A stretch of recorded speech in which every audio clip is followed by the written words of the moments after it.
دوستان عزیز بعد از سالهای طولانی یعنی بعد از 15 سال بدیم و نوانه که گروه عربشو یک جای شدیم صحنه‌های نو و تربیوی تنها برای لبخند شما انتظار باشد روزهای نزدیک نصیب باشد چی ما گفتیم همیشه با شماییم با مخلصون دستگیری شما پیشروی ما سلامت باشید دوستان عزیز صحنه‌های نو ما رو از کانال یوتیوب قربان نکمتوف تماشا کنید حلاوت برید ما شما رو دوست می‌داریم و گفته نماند که همه وقت قطعی ماییم و همه وقت قطعی شماییم زنده و جاوید بمانید سربلند و خانه آباد باشید ما با شما هستیم شما با ما بمانید گروه عربشو در خدمت شما برای لبخند شما و پیش تنها و تا آخر بله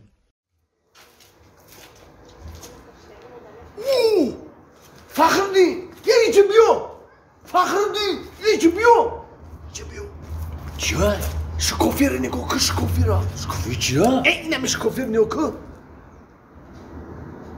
وو معلمه اوخی همون رو میگو چی میکنی جایی؟ اوخی درس دنده رفتی برای همون خواهی دست نرفتیم رنگ دوفنه خونهش میرفتیم خواهی میگفتیم میفرماندیمش نه خونه چیدی منو او دفعه رفتی همون قنده رو خوردی قنده رو خوردم من قنده نخوردم من شکلات خوردم پروستا قندی معلمه بلند شید همونجا ای بیتیشی ای بیتیشی؟ ای بیتیشیش خیلی عیبی من شید ای بیتیشی چون درس دنده رفتی؟ ای بیتیشیش خیلی درس نرفتی چی قمون مزنم تو بپریدم تو گفتی بیا نمیری من هم نرفتم اما گفتم من با پرایجر میپریدم عجب پرید که من تره جورا گفته بعد چخیل من خطیت نمیرم آخی برای میرم نه جورا باید دستگیری کنه کو ما شعور میده تنانسیا شیده تنانسیا شید ای بیتیش ده گلم بیم چی میگم من معلمه را بو اومده جای سودگی پیش مده ای اومد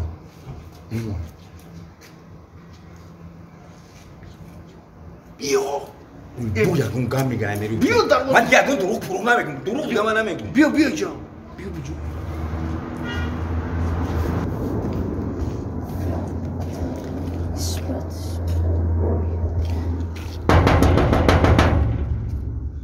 آچه سعدی؟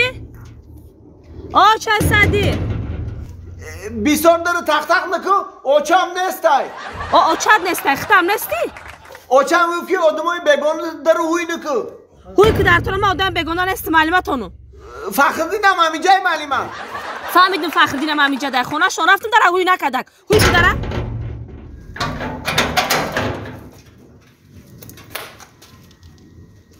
چی با دارم هوی نمیکنه؟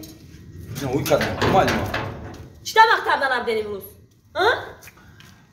عیب نمیشید او کارت این مسکوه رفته گسیل کلیش رفتی این کارت پیشوازگیریش آمدی نه ما تو سهرا بدور بودیم بعد خور رفتیم خواهد تو سهره که بدور بودیم بعد چی دا مکتب نیومدین؟ ما لیواسمون رو سیگاه پوشیدیم همین گفتیم مکتب میریم که خوابمون بود دیوانم کدنه همین سال شما چیه؟ 2010 او چند تا نمیگو ای خیلی گم میزنه معلمه ای بای موچه گفتی سر؟ ای موچه نگفته سر به سواد سال موچلت میگه اینه حیوانه کو حیوانه کو سال حیوانی میگن کو پلنگ پلنگ؟ اوفه ما فهمیدیم که همین سال شما پلنگه معلمه سال شما چیه؟ سال ما خوک خوک اوفه کدام روزی همین پلنگا سری همین خوک همین خرن نه معلمه جان گوشت خوک خوردن ممکن نیست